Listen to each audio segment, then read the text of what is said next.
નમસ્કાર વિદ્યાર્થી મિત્રો, આપ સૌનું ગુજરાતી પાઠશાળામાં હાર્દિક સ્વાગત છે.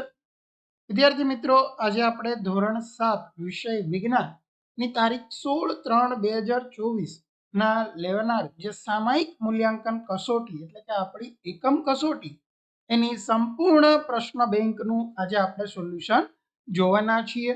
વિદ્યાર્થી મિત્રો, તમને જે એકમ કસોટીમાં જે તમને પ્રશ્નો પૂછેલા જે હશે ગઈકાલે, તો એ સિવાયના જે બીજા પ્રશ્નો છે એનું પણ આજે આપણે સંપૂર્ણ સોલ્યુશન જોઈએ. સૌપ્રથમ પ્રશ્ન નંબર 1 કે નીચે આપેલા વિભાગમાંથી કોઈ પણ એક વિભાગના જોડકા જોડવાના છે. તો પહેલું છે કે ગુંદર, તો એમાં આવશે બાવળ. બીજું ઔષધીય, તો એમાં આવશે તુલસી. ત્રીજું ઇમારત, તો એમાં આવશે સીસમ.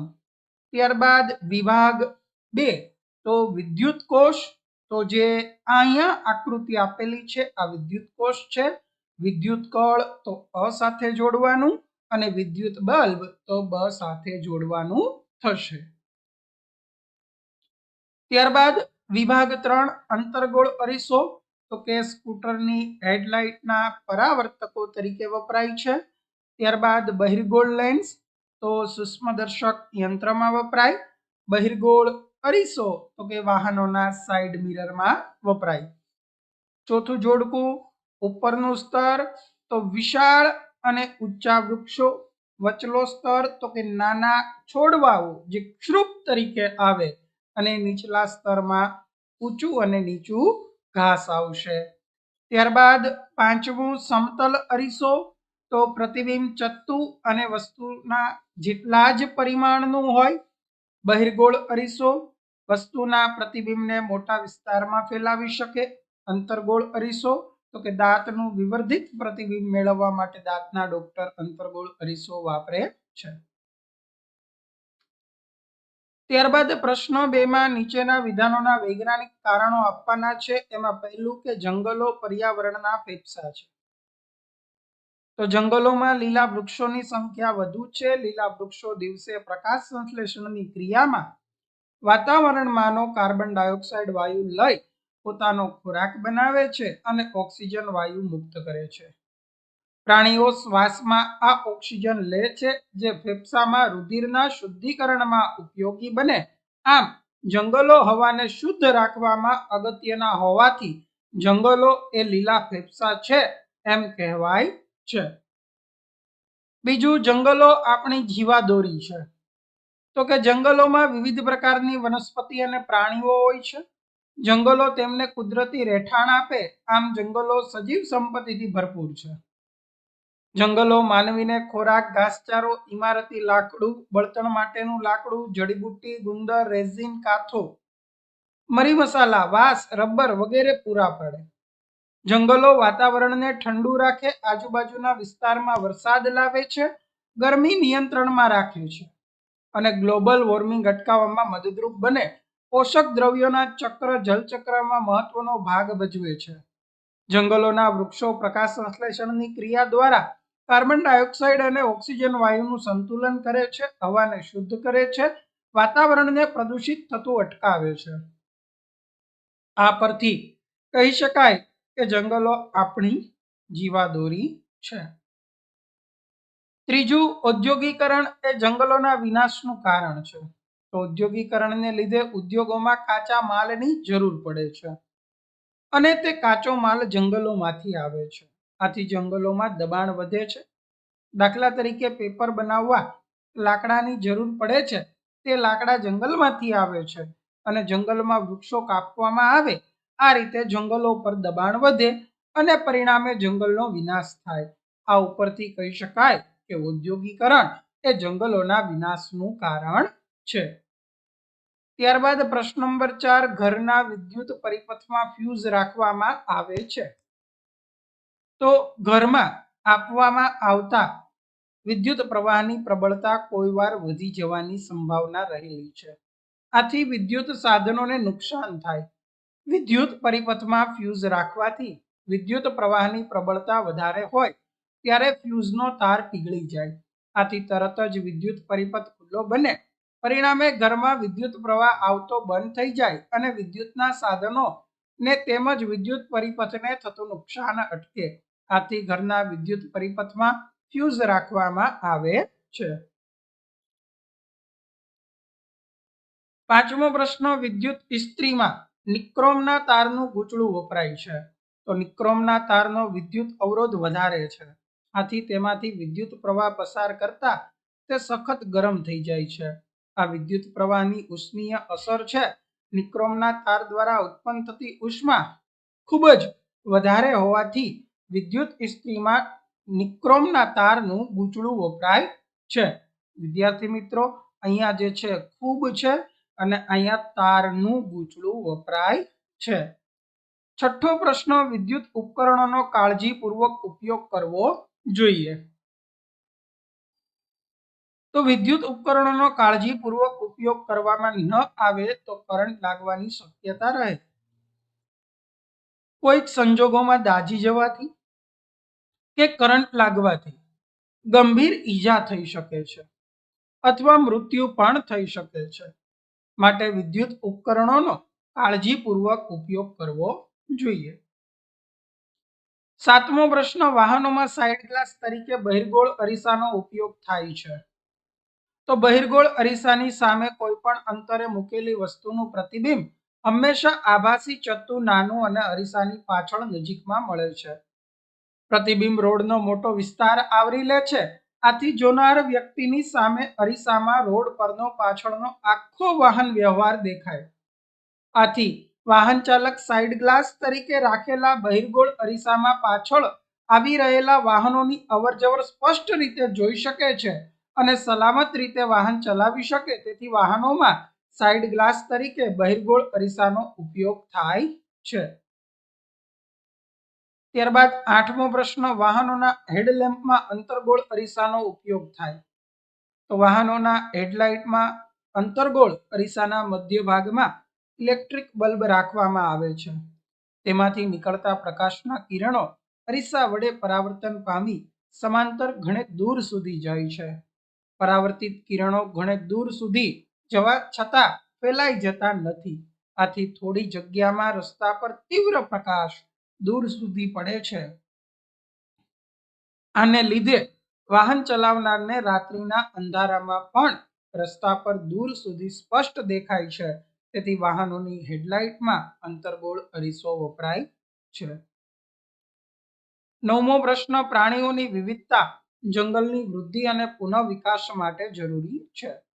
તો જંગલોમાં રહેતા પ્રાણીઓ અને જંગલની વનસ્પતિ પર સીધી કે આડકતરી રીતે આધાર રાખે છે. તેઓ પોષણ મેળવે છે, ઉત્સર્ગ દ્રવ્યો બહાર કાઢે છે, જે વનસ્પતિને પોષક દ્રવ્યો પૂરા પાડે છે. આ પોષક દ્રવ્યો દ્વારા જંગલની વનસ્પતિની વૃદ્ધિ થાય છે. વળી પ્રાણી વનસ્પતિમાં પરાગનયન અને બીજ વિકિરણમાં પણ મદદ કરે છે. આથી વનસ્પતિ નવી ઉગતી રહે છે, વૃદ્ધિ પામે છે, પુનઃવિકાસ પામે છે. આમ પ્રાણીઓની વિવિધતા જંગલની વૃદ્ધિ અને પુનઃવિકાસ માટે જરૂરી છે. દસમો પ્રશ્ન, દર્દીને લઈ જતા વાહનોમાં ઉલટા અક્ષરે એમ્બ્યુલન્સ લખવામાં આવે છે. એમ્બ્યુલન્સ વેન પર ડાબી જમણી ઉલટ સુલટ કરીને એમ્બ્યુલન્સનો અંગ્રેજીમાં સ્પેલિંગ લખવામાં આવે છે.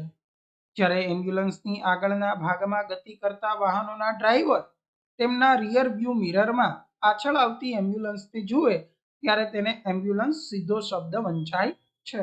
આથી તેઓ એમ્બ્યુલન્સને જવા માટે રસ્તો કરી આપે છે. ત્યારબાદના પ્રશ્ન 3માં આપણે વિવિધ આકૃતિઓ દોરવાની છે. પહેલું છે બંધ વિદ્યુત પરિપથ. આ મુજબ એની આકૃતિ આવશે. બીજું ખીલ્લી માટે બનાવેલ વિદ્યુત ચુંબક. તો આ ખીલ્લી માટેનું વિદ્યુત ચુંબક. ત્રીજું પ્રિઝમ વડે શ્વેત પ્રકાશના કિરણોનું 7 રંગોમાં વિભાજન. આ મુજબ એનું વિભાજન. ચોથું સમતલ અરીસામાં મીણબત્તીનું પ્રતિબિંબ. તો આ સમતલ અરીસામાં મીણબત્તીનું પ્રતિબિંબ. અપસારી અને અભિસારી લેન્સમાંથી પસાર થતા પ્રકાશના કિરણો એટલે કે અંતર્ગોળ અને બહિર્ગોળ લેન્સ. તો અહીંયા અંતર્ગોળ અને બહિર્ગોળ લેન્સના પસાર થતા કિરણો. ત્યારબાદ પ્રશ્ન નંબર 4 નીચેના પ્રશ્નોમાંથી કોઈ પણ બે પ્રશ્નના જવાબ આપો. એની અંદર પહેલો પ્રશ્ન કે જંગલો આપણને કઈ રીતે ઉપયોગી છે સમજાવો.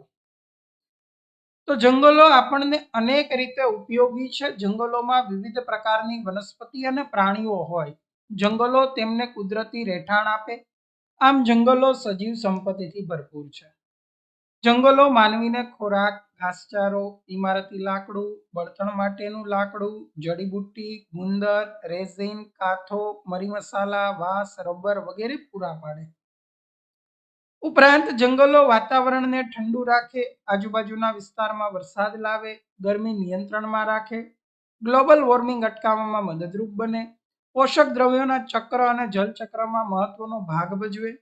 જંગલો જમીનનું ધોવાણ અટકાવે છે, પૂરનું નિયંત્રણ કરે છે, ભૂમિની ફળદ્રુપતા જાળવે છે. જંગલોના વૃક્ષો પ્રકાશ સંશ્લેષણની ક્રિયા દ્વારા કાર્બન ડાયોક્સાઇડ અને ઓક્સિજન વાયુનું સંતુલન કરે, હવાને શુદ્ધ કરે, વાતાવરણને પ્રદૂષિત થતું અટકાવે છે. જંગલોના વૃક્ષો પાણીને વહી જતું અટકાવે છે અને ભૂમિમાં અનુસ્રવણ દ્વારા ભૂગર્ભ જળની જાળવણી કરે છે, અવાજનું પ્રદૂષણ અટકાવે, વાતાવરણ શાંત અને ખુશનુમા રાખે. જંગલોમાં વસતા લોકોની જરૂરિયાત પૂરી કરે છે અને પર્યાવરણની જાળવણીમાં અગત્યનો ભાગ ભજવે છે. આ મુજબ આપણને જંગલો ઉપયોગી છે. પ્રશ્ન નંબર 2 વિદ્યુત ઉપકરણો વાપરતી વખતે કઈ કઈ કાળજી રાખવી જોઈએ. તો વિદ્યુત ઉપકરણો વાપરતી વખતે વાયરો ખુલ્લા ન હોય તેનું ધ્યાન રાખવું, વિદ્યુત તારને અડકવું નહીં, ગરમ થયેલા ફિલામેન્ટને અડકવું નહીં, ખુલ્લા છેડાને અડવું નહીં, ભીના હાથે સ્વિચ ચાલુ કરવી નહીં. ત્યારબાદ પ્રશ્ન નંબર 3 એક વિદ્યાર્થી પાસે સાદો વિદ્યુત બલ્બ છે અને બીજો એલઈડી બલ્બ છે. તો કયો બલ્બ વાપરવો ફાયદાકારક છે, શા માટે?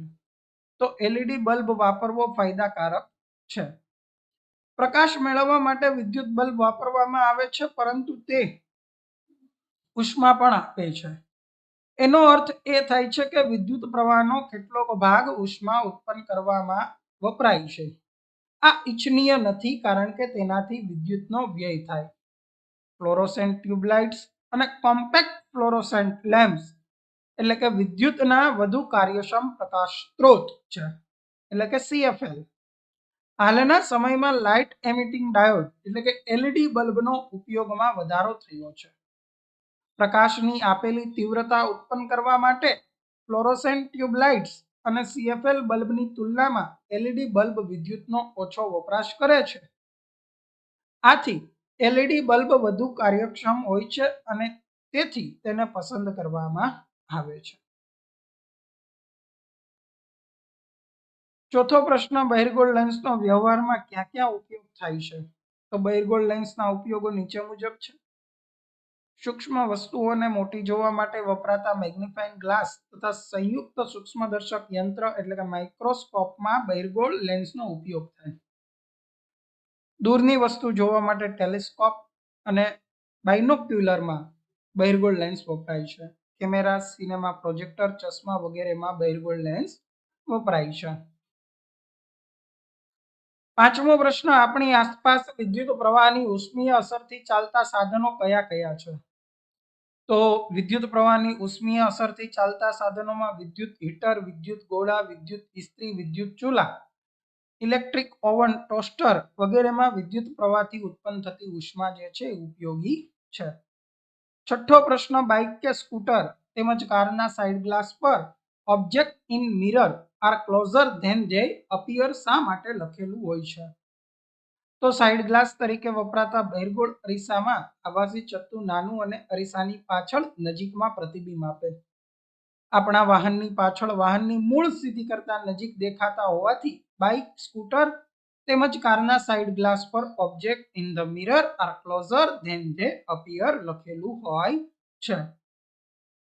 સાતમો પ્રશ્ન તમારા ઘરમાં ફ્યુઝ ઉડી ગયો છે, તમે શું કરશો. તો ફ્યુઝનો તાર ખાસ પ્રકારની ધાતુમાંથી બનાવવામાં આવે છે. જ્યારે વિદ્યુત પરિપથમાં વિદ્યુત પ્રવાહનું પ્રમાણ નિયત મર્યાદા કરતાં વધી જાય ત્યારે ફ્યુઝનો તાર પીગળીને તૂટી જાય. આવું થાય ત્યારે અમે ઇલેક્ટ્રિશિયનને બોલાવી આ તારને ફરી વખત ફ્યુઝમાં બંધાવીએ છીએ, જેથી વીજળી ફરી વખત શરૂ થઈ જાય છે. આઠમો પ્રશ્ન, જીગરભાઈ નામનો છોકરો ઘરની નજીક રહેલા કચરાના ઢગલામાંથી પ્લાસ્ટિકની થેલીઓ જુદી પાડવી છે, તો તે વિદ્યુત ચુંબકનો ઉપયોગ કરી શકશે? સમજાવો. ના, કચરાના ઢગલામાંથી પ્લાસ્ટિકની થેલીઓ જુદી પાડવા માટે વિદ્યુત ચુંબક વપરાય નહીં, કારણ કે વિદ્યુત ચુંબક એ કોઈ પણ ચુંબકીય માત્ર કે જેવા કે લોખંડ જેવા ચુંબકીય પદાર્થોને જ આકર્ષે છે. પ્લાસ્ટિક ચુંબકીય પદાર્થ નથી, તેથી વિદ્યુત ચુંબક પ્લાસ્ટિકની થેલીઓને આકર્ષે નહીં. પરિણામે કચરાના ઢગલામાંથી પ્લાસ્ટિકની થેલીઓ જુદી પાડવા માટે વિદ્યુત ચુંબક વાપરી શકાશે નહીં. નવમો પ્રશ્ન, આપણી આસપાસ વિદ્યુત પ્રવાહની ચુંબકીય અસરથી ચાલતા સાધનો કયા કયા? વિદ્યુત ઘંટડી, ટેલિગ્રાફ, ટેલિફોન, માઇક્રોફોન, ભારે વજન ઉચકતા ક્રેન. 10મું, મીનાની વીંટી અંધારામાં ક્યાંક ખોવાઈ ગઈ છે, તો વીંટી શોધવા મીનાએ શું કરવું પડશે? તો કે મીનાએ પ્રકાશના કૃત્રિમ ઉદ્ગમ સ્ત્રોતનો ઉપયોગ કરીને અજવાળું સૌપ્રથમ કરવું પડશે. 5મો પ્રશ્ન, એમાં પણ નીચે આપેલા પ્રશ્નોના જવાબ આપવાના છે. એમાં પહેલો પ્રશ્ન કે જૈમીને તેના ડાબા હાથમાં ઘડિયાળ પહેર્યું છે, તેને અરીસામાં પોતાનું પ્રતિબિંબ જોતા ઘડિયાળ જમણા હાથમાં દેખાય, શા માટે? સમજાવો. કારણ કે સમતલ અરીસા વડે રચાતું પ્રતિબિંબ વસ્તુ જેવડું પણ ડાબી જમણી બાજુ ઉલટાયેલું હોય છે, આથી ડાબા હાથમાં પહેરેલી ઘડિયાળ એ જમણા હાથમાં દેખાય છે. બીજો પ્રશ્ન, વિદ્યુત બલ્બનો ફિલામેન્ટ તૂટી જાય તો બલ્બ પ્રકાશિત થતો નથી, સમજાવો. વિદ્યુત બલ્બનો ફિલામેન્ટ તૂટી જાય તો બલ્બ પ્રકાશિત થતો નથી, કારણ કે જો વિદ્યુત પરિપથમાં રહેલ ફિલામેન્ટ તૂટી જાય તો વિદ્યુતનું વહન અટકી જાય, માટે બલ્બ પ્રકાશિત થતો નથી. ત્રીજો પ્રશ્ન, રોશનીબહેને તેના વાહનના સાઇડ ગ્લાસમાં પાછળ આવતી બસ નાની દેખાય, શા માટે? સમજાવો. તો વાહનોના સાઇડ ગ્લાસમાં જે છે એ બહિર્ગોળ અરીસાનો ઉપયોગ થાય, અને બહિર્ગોળ અરીસા વડે મળતું પ્રતિબિંબ છે એ આભાસી ચત્તુ અને નાનું હોવાથી બસ જે છે એના કદ કરતા નાની દેખાય છે. ચોથો પ્રશ્ન, આહાર શૃંખલા ઉદાહરણ દ્વારા સમજાવો. તો કે વનસ્પતિઓને તૃણાહારી સજીવો ખોરાક તરીકે ઉપયોગમાં લે છે. તૃણાહારીઓ અને માંસાહારીઓ, માંસાહારી અને ઉચ્ચ માંસાહારીઓ ખોરાકમાં ઉપયોગ લે. આમ એક સજીવ બીજા સજીવ વચ્ચે રહેલા ક્રમિક આહાર જે સંબંધો છે એને આહાર શૃંખલા કહેવાય. દાખલા તરીકે ઘાસને કીટક ખાય, કીટકને ડેડકો ખાય, ડેડકાને સાપ ખાય, સાપને સમડી ખાય. ટૂંકમાં સંકેતમાં ઘાસ, કીટક, ડેડકો, સાપ, સમડી. આ રીતે આપણે આહાર શૃંખલા દર્શાવી શકીએ. 5મો પ્રશ્ન, જંગલો વરસાદી પાણીના કુદરતી શોષકો તરીકે કેવી રીતે કાર્ય કરે છે? તેઓ જંગલમાં જલ સપાટી જાળવી રાખવામાં મદદ કરે છે, પૂરને અટકાવે છે, ઝરણાઓમાં પાણીઓના પ્રવાહનું નિયંત્રણ કરે. જો વૃક્ષો ન હોત તો વરસાદ સીધો જમીન પર પડે અને નજીકના વિસ્તારમાં પૂર આવી શકે. ભારે વરસાદથી જમીનને બચાવે છે તથા જમીનનું ધોવાણ થતું અટકાવે. આ પરથી કહી શકાય કે જંગલો વરસાદી પાણીના કુદરતી શોષકો તરીકે કાર્ય કરે છે. છઠ્ઠો પ્રશ્ન, વિદ્યુત પ્રવાહની ઉષ્મીય અસર સમજાવો. તો વિદ્યુત પરિપથને બલ્બને સ્થાને તેના બે છેડા વચ્ચેનો નિક્રોમનો તાર મૂકો, વિદ્યુત કળને જોડાણની સ્થિતિમાં લાવો. આથી વિદ્યુત પરિપથમાં વિદ્યુત પ્રવાહ પસાર થશે. થોડી સેકન્ડો પછી નિક્રોમનો તાર ગરમ થયેલ માલુમ પડે. વધુ સમય સુધી વિદ્યુત પ્રવાહ પસાર થવા દેતા નિક્રોમનો તાર વધુ ગરમ થાય.